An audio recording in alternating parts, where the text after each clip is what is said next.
So we're nearing the end of this vlogging relationship, and I thought I would spend the last couple of vlogs talking about the idea of a career path. I know these vlogs are designed for young musicians to speak to young musicians, but I'm sure as anybody who's watched these vlogs is aware of by now, I'm not exactly young. I turned 42 on Sunday, so in a sense, you know, depending on how long people are living these days, I'm kind of middle-aged, not exactly young. But it gives me a more experience to talk about and more insight onto things that are happening when you're in your mid and late 20s and what kind of decisions you should make. And it occurs to me that my whole life, whether I planned it or not, I made decisions not based on any kind of career path, but I kind of made decisions based on a vocational path, if that makes sense. I didn't choose to do one thing because I knew it would lead to the next stepping stone. I knew it would lead to this stepping stone, and I climbed the ladders rung by rung, step by step. I think I said this in another vlog, the more you do this, the more you realize that it's just kind of, you go sideways and then you go down and then you go up and then you go sideways. It's more like a big roller coaster than it is a really set out ladder. So I've taken a vocational path, not a career track, I guess. And most of me thinks that's really great.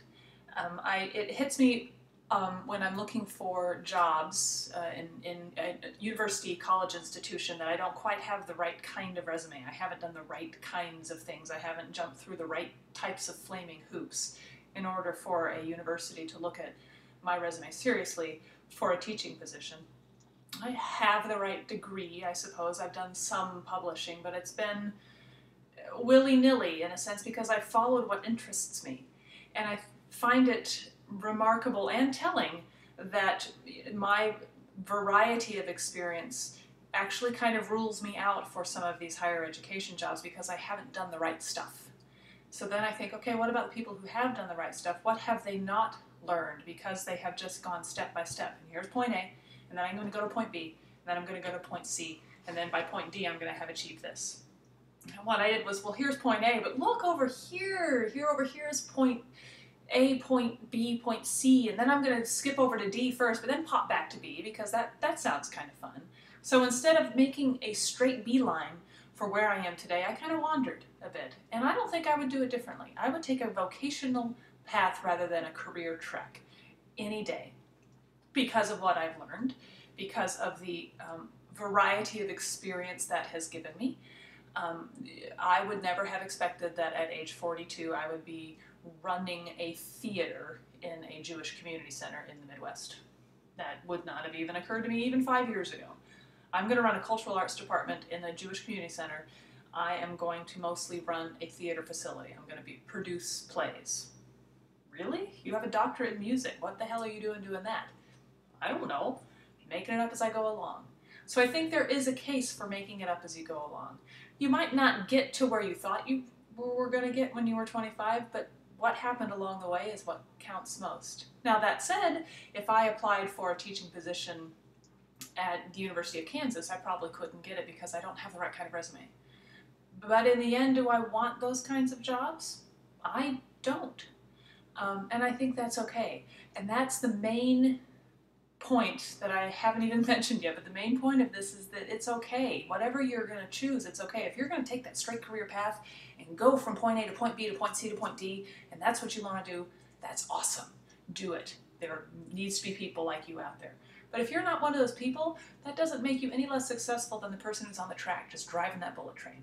It makes you the kind of the Renaissance person that's, well, I like to do this too, and I like to do this over here, and well, let's think about this for a while. Several years ago, I had a friend who had just gotten his doctorate, and he was thinking about taking a high school teaching job, which seemed to him like a step backward, and he was going to do that because he needed to have reliable income because his daughter was going to college. And he reached out to a lot of us for advice on whether he should do this or not, and it was on one of those Facebook messages, so I got the replies from everybody else, and I was rather shocked at how many people said, no, don't do it, this is a step backward. When my first thought was, sure, why not? You're going to learn something, you're going to be able to pay for your kids' college. In the end, that's what it's about. You're supporting your family by doing something that you love. So that's why I choose the vocational path. I like to make enough money to feed my family. But I also like to do things that challenge me, that stretch me, that help me continue to learn. You have to continue learning. That's what keeps you vibrant. And the way I've done that is from going from stepping stone to stepping stone. And, well, I can't quite get to this stepping stone over here, so I'm going to take this one as a kind of a detour. But a detour that teaches me something along the way. So career bullet train or vocational wandering, it's up to you. But either way, do what you love, figure out how to make a living doing it, and then keep doing it, and then help other people do what they love too. That's what it's all about.